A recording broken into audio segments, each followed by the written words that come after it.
Madam آپ نے ہی کہا تھا کہ آپ کی بہن کی شادی ہونے تک میں آپ سے رابطہ نہ کروں۔ لگتا ہے ابھی بھی میرے لیے وقت نہیں ہے آپ کے پاس۔ مرضی ہے آپ کی، اب اپنی شادی کے بعد رپلائی کرو گی آپ۔ نمبر بھی آف ہے۔ غصہ تو مجھے ہونا چاہیے لیکن یہاں معاملہ ہی الٹا ہے۔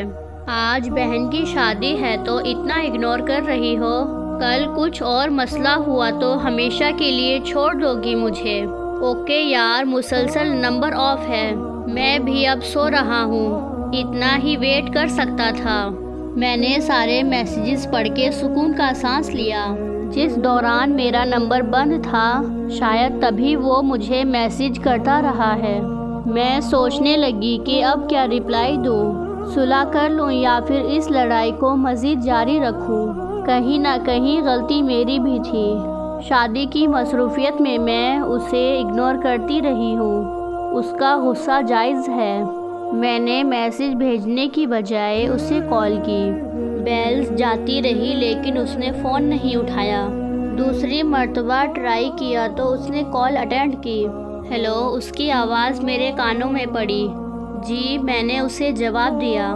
مل گیا ٹائم آپ کو؟ اس نے طنزیہ کہا۔ جی مل گیا، لیکن آپ خود بھی تو بہت مصروف ہوتے ہیں، میں نے بھی طنزیہ جواب دیا۔ آپ کے مہمان چلے گئے؟ اس نے بات بدلی۔ نہیں، اتنی جلدی کہاں؟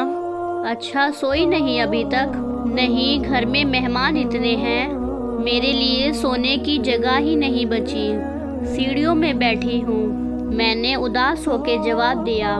پرفیکٹ، میں آ رہا ہوں پھر، اس نے کہا۔ کہاں؟ میں چونکی، تمہیں کمپنی دینے، وہ بولا۔ نہیں پلیز، گھر میں اتنے لوگ ہیں، کوئی جاگ گیا تو۔ میں ڈر گئی۔ ارے یار، کتنا ڈرتی ہو تم؟ کچھ نہیں ہوتا، اتنے دن ہو گئے ہیں تم سے ملے ہوئے۔ وہ خفا ہونے لگا۔ اچھا ٹھیک ہے، آ جاؤ لیکن اندر نہیں آنے دوں گی، بس 1 منٹ کے لیے دروازے تک آؤں گی۔ میں نے ڈرتے ڈرتے ہاں کر دی۔ اچھا دیکھتے ہیں، دروازے پہ پہنچ کے تمہیں میسج کرتا ہوں، یہ کہہ کے اس نے کال کٹ کر دی۔ میں جلدی سے سیڑھیوں سے اٹھی اور ایک بار پھر سب کمرے کا جائزہ لینے لگی کہ کوئی جاگ تو نہیں رہا۔ سب ہی گہری نیند میں تھے۔ جاسم کا میسج آیا تو میں جلدی سے دروازے کی طرف مڑی۔ میں نے دروازہ کھولا تو وہ اندر آ گیا۔ میں نے اسے روکنے کی کوشش کی کہ کوئی اٹھ جائے گا، لیکن اس نے میری ایک نہ سنی۔ وہ سیڑھیوں کی طرف بڑھا اور میں بھی اس کے پیچھے پیچھے چلی گئی۔ اس نے مجھ سے پوچھا کہ چھت پہ کوئی ہے تو نہیں؟ میں نے نہیں میں سر ہلایا اور وہ جلدی جلدی سیڑھیاں چڑھتے چھت پہ چلا گیا۔ میں لمحے بھر نیچے رکی، ادھر ادھر نظر دوڑائی۔ جب تسلی ہوئی تو میں بھی اس کے پیچھے پیچھے سیڑھیاں چڑھنے لگی۔ میں آخری سیڑھی پہ پہنچی تو چھت پہ بہت اندھیرا تھا۔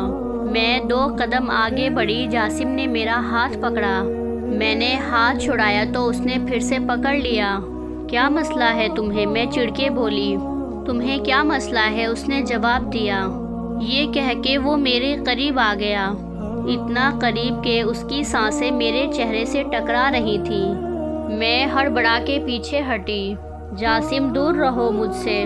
میں نے اس کی چھاتی پہ ہاتھ رکھ کے اسے پیچھے کیا۔ میں تمہارے پاس نہیں آ سکتا کیا؟ اس نے پوچھا۔ نہیں، یہ غلط ہے، میں نے جواب دیا۔ کچھ غلط نہیں ہے، میں تم سے پیار کرتا ہوں، تم مجھ سے، تو پھر غلط کیا ہے؟ شادی کرنی ہے ہم نے۔ میرے دونوں ہاتھ اپنے ہاتھوں میں لے کے وہ سہلانے لگا۔ شادی کرنی ہے، یوں ہی نہیں ابھی۔ میں نے اپنے ہاتھ چھڑائے۔ میں کچھ غلط کرنے کو نہیں کہہ رہا، بس تھوڑی دیر کے لیے تمہارے قریب رہ کے تمہیں محسوس کرنا چاہتا ہوں۔ وہ اپنی ضد پہ اڑا تھا۔ جاسم، کیا بچوں والی ضد ہے تمہاری؟ کہہ دیا نا، یہ غلط ہے، میں ایسا کچھ نہیں کرنا چاہتی جس کے لیے بعد میں مجھے پچھتانا پڑے۔ تمہارے پاس آنے کو کہہ رہا ہوں، اس سے زیادہ کچھ نہیں۔ کیا میں تمہیں چھو بھی نہیں سکتا؟ وہ خفا ہوا۔ اگر تمہیں یہ سب کرنا ہے تو میں نیچے جا رہی ہوں۔ میں سیڑھیوں کی طرف بڑھی۔